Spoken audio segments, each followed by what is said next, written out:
Hello, and welcome back to another episode of Critical Reactions with your host, Bryan.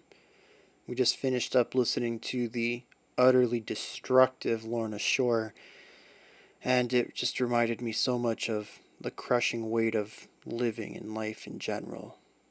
Such a futile existence. Anyways, I'm going to be listening to another song. This one selected from a YouTube comment. Comes from Jess, says Tallah, Murder Seed. Please. Said please. How can I turn that down? So that's what we're going to be checking out. This album art. It's going to inspire my notebook drawings for a few weeks. Let's get into it. Murder Seed.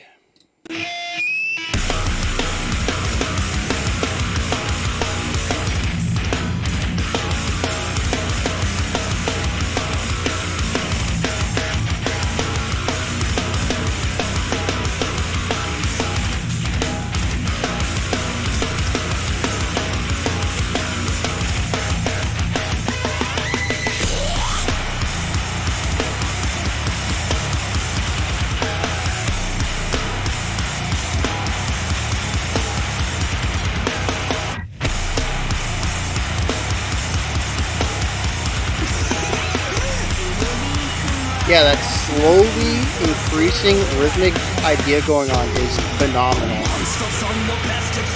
It makes the song feel like it's expanding and shrinking.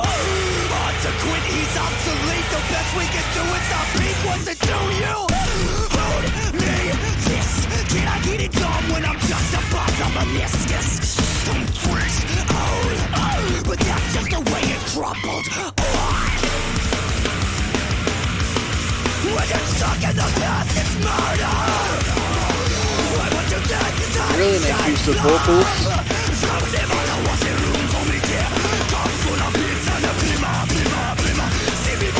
Lots of really interesting sounds going on all throughout this.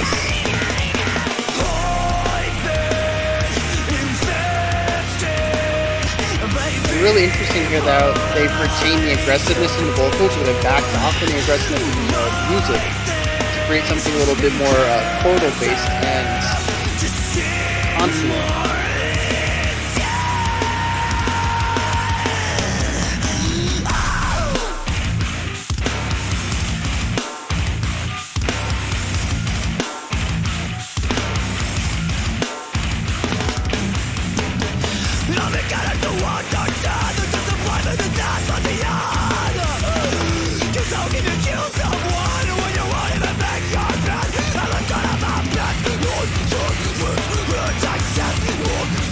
There's a little bit of like unhinged lack of control to the vocals that I think are really selling the vocal or the lyrics that he's singing.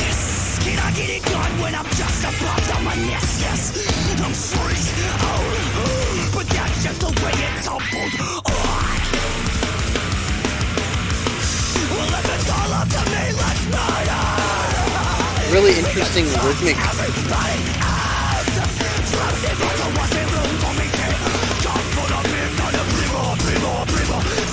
Yeah, so there's a lot of forward momentum in the rhythmic element, and then at the end of each phrase it gets choppy, providing some contrasting rhythmic ideas that the entire band is following through on.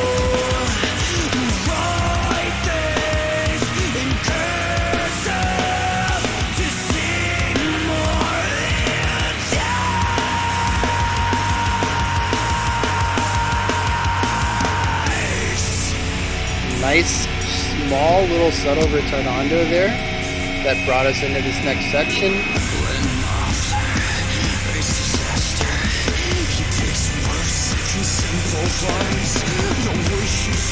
Rising tension, rising energy.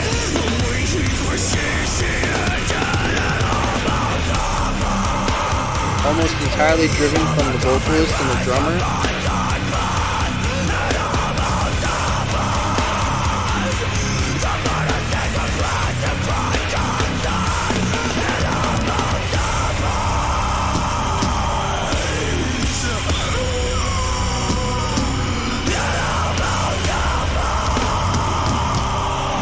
Nice vocal layering there to get his higher tone, and then also get like a real meaty growl underneath it.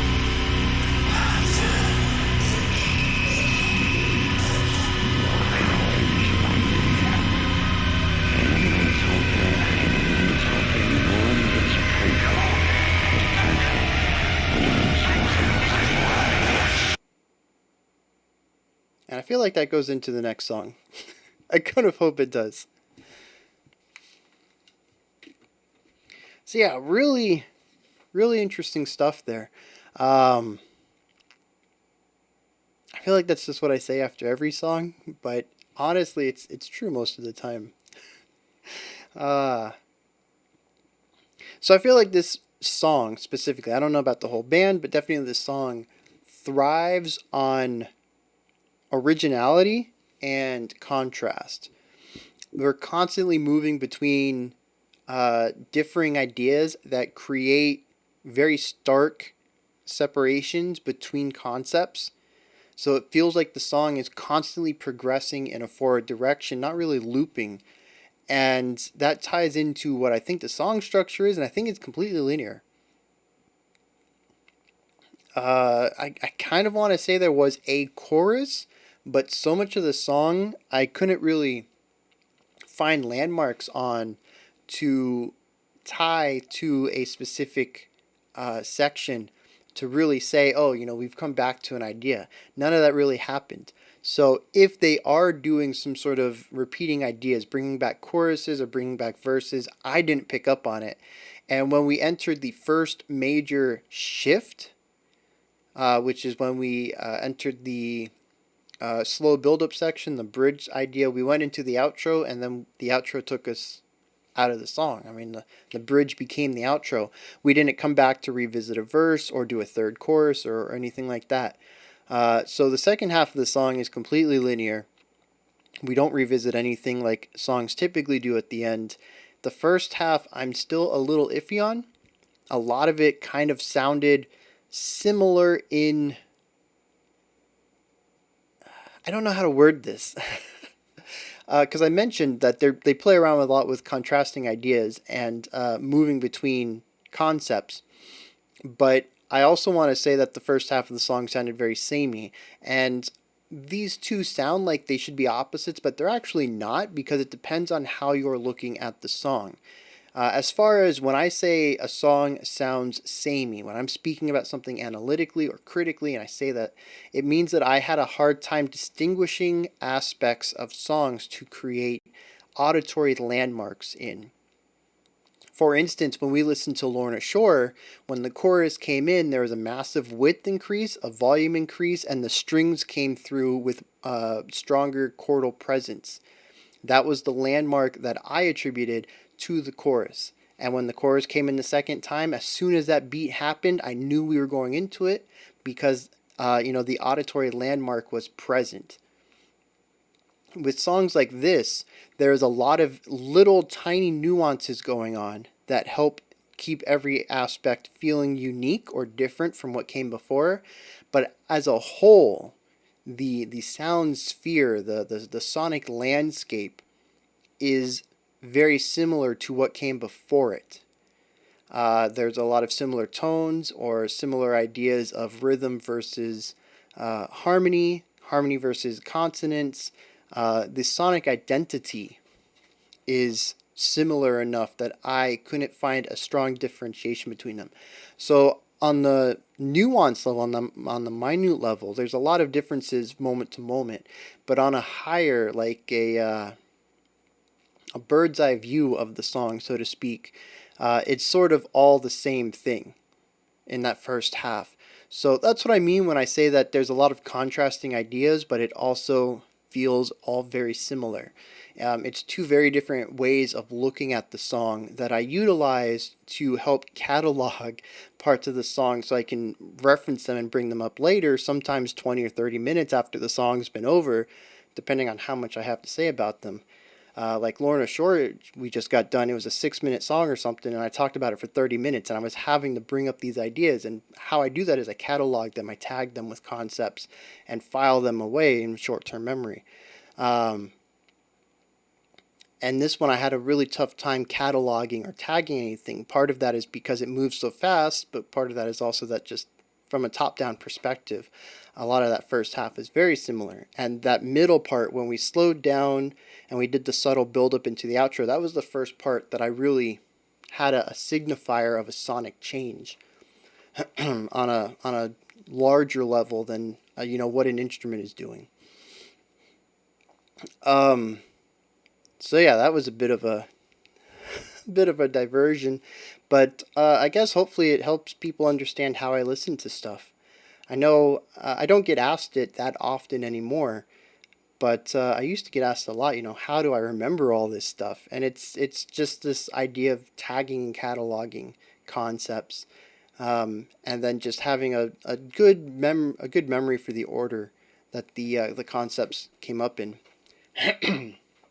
So the first half of this song delves around a lot with texture, chaos, muddiness. In the mix is actually very clean, but it's very muddy when it comes to multiple melodic lines and how everything's fitting together. There's not a lot of space for everything that they're cramming into this song, and it creates a sound that's very cluttered.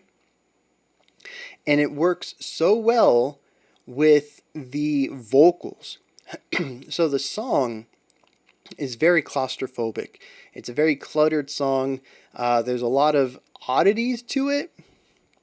They really like to work within odd tones. First of all, we have a super aggressive snare. They have the beats turned off on the snare, so we don't have the rattle that comes after it. We just have the bang, just the open snare sound. And that is super abrasive, super aggressive, and it shows up so often. The snare is hit twice a bar at least for that opening section. The first 2 minutes, I guess, maybe 2.5 minutes. But then we also have this almost like metallic clanging that I have no idea what's coming from. It sounds like it's tied or paired to some guitar string hitting, and I wonder if maybe they're using some sort of pick scrape at the end of a strum to kind of get this metallic twang-ish. It seems pitched with what the guitars are doing. They're also using highly dissonant note relationships, maybe like half steps apart from each other, just to create these really intense strikes. It's not something highly uncommon. We see this a lot in metalcore, especially during breakdowns. Metalcore might be the wrong genre. Nu metal, maybe? I don't know. It's a very tropey thing to do that I don't hear as often anymore. But in like the late 2000s, mid to late 2000s, early 2010s, it felt like every band was doing this during their breakdowns. So like I said, not super uncommon, but definitely one of the most abrasive tones you can make. It's the tone's distorted already, which means that any sound is going to be amplified. Plus you're running it through an amplifier. So then you have these two very dissonant notes, and that dissonance is going to be amplified and augmented through the distortion. It is just such an abrasive sound. And they utilize that. They utilize that little metallic twang. We got the aggressiveness of the snare turned off. There's some, I think there's even some samples, some random sounds coming from something. Maybe they have a keyboardist doing it. Maybe it's all production based. The engineer put them in, and when they play live, they got a backing track or something. I don't know how it's done live, but it definitely sounds like there's samples that kind of give it more of an industrial feel. It is just extremely oppressive, aggressive. It is intense. It is cluttered. It is manic at times. And all of this ties in, like I was, saying before I went on this massive thing, is it ties into the vocals. The song is about murder in some capacity. In the cover art, there is a sticky note that says the murder seeds were planted. Of course, we have a bunny that's being lynched with the metal chain. and there's just blood and lots of murdery things going on. I didn't pick up any words or any phrases or sentences specifically, but there were a couple of allusions towards murder or torture or pain or inflicting damage upon something in the words. But it's all delivered with the vocal styling that is very uncontrolled. It's very raw and almost borders on unhinged. And a lot of that comes down to a very cool technique that I am no way experienced enough to talk about. But I noticed it, and this is going to be my best guess. Most of the harsh vocals done in this song appear to be distorted cleans, and that's probably not the proper terminology for it, but I don't feel like we're getting any of the overtone, undertone sounds that we get with growls or fry screams, where a lot of the sound is, or a lot of the tonality of it is based on, reverberations against the soft palate and stuff like that. I feel like he's singing notes and putting distortion on top of it. And every time I've heard about this in the past, I've always, it's always been told that this is the wrong way to go about it.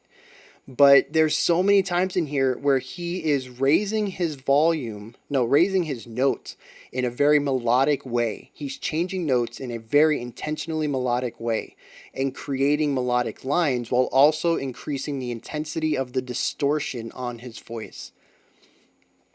And that's the only way I can visualize that. The only way I can come to terms with how that's done is if he's putting compression on sung, clean singing. And it's like, it's not just done once or twice. I'm pretty sure there were at least 3 times where he sang a melody line and applied distortion over time to it until it became something very close to a fry vocal, but still had not overtones or undertones, but an actual pitch, not just some perceived pitch. Unless he just understands so much about how to create specific illusory pitches with his fry vocals, which once again just kind of puts those vocals on another level. I mean, it really doesn't matter which way he's going about it. It is just fascinating control of vocals on every level. It is wild. I'm actually really curious to see a vocal reaction channel look at this. Either Cardivox, just because he's a harsh vocalist himself. I'd love to give that angle, but also maybe like Charismatic Voice or Beth Roars and kind of get their angle on it as well as clean singers. Because I am. Oh, you know who else? She doesn't do reactions. So Mary Z, I think she does.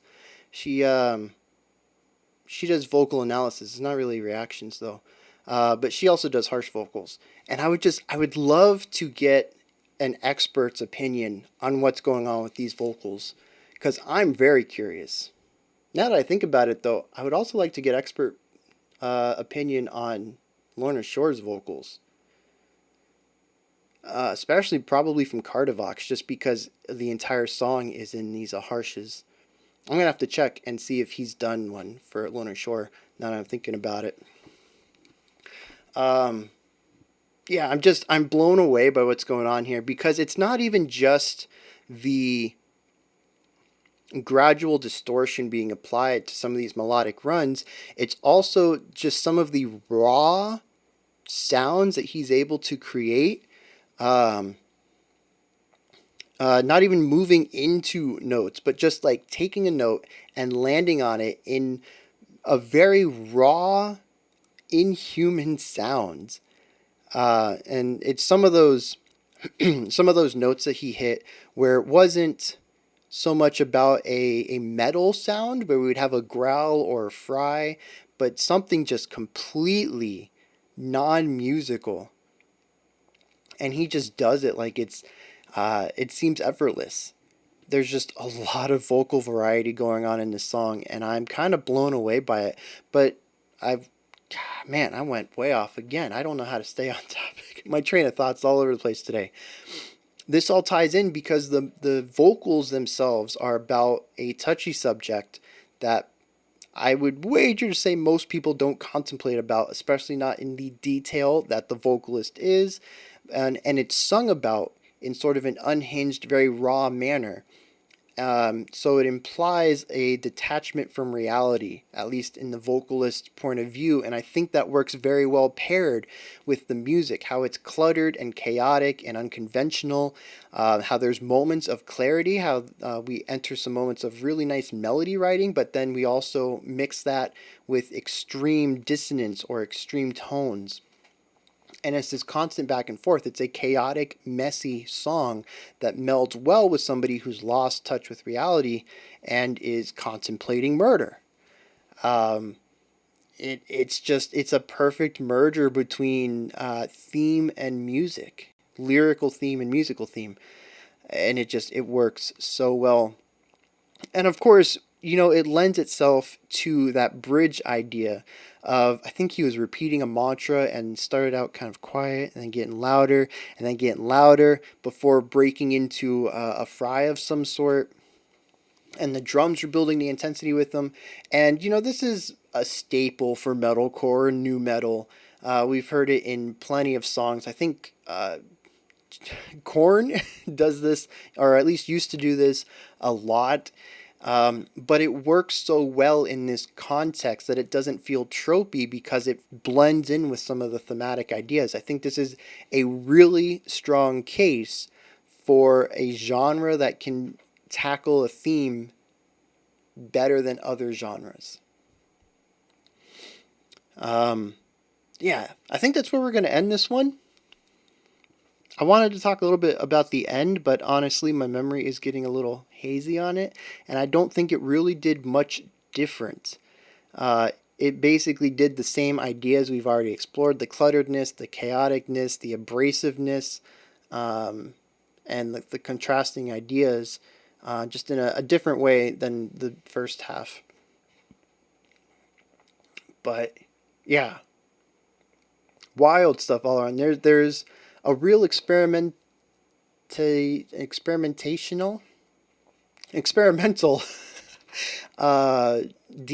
running through this song. It's not just about, how can we push the idea of what is a song, which the genre kind of already has done up to this point. So this was released at the tail end of 2020. So about half a year ago, just under a year ago, something like that. Actually, no, God, it's about a year ago. This was released October 2nd. I can't count. This was over a year ago. I forget how late in the year it is. I feel like it's still January or July or something. Yeah, 2021 is almost over. That's wild. So this was a year ago. This style of music and this genre and some of the tropes have already been explored. They're not really pushing the sounds of the genre too much, but they're experimenting in how to use the tropes that the genre is known for while also creating new tones, both vocally and musically, to augment the themes that are going on. It's just, to me, it's a perfect marriage of musical sound with lyrical theme. And it's done very well. It's executed at a high level. So those are my thoughts on Tallah's Murder Seed. This for you guys. Come in, hit me up in the comments. Let me know if you enjoyed this or not.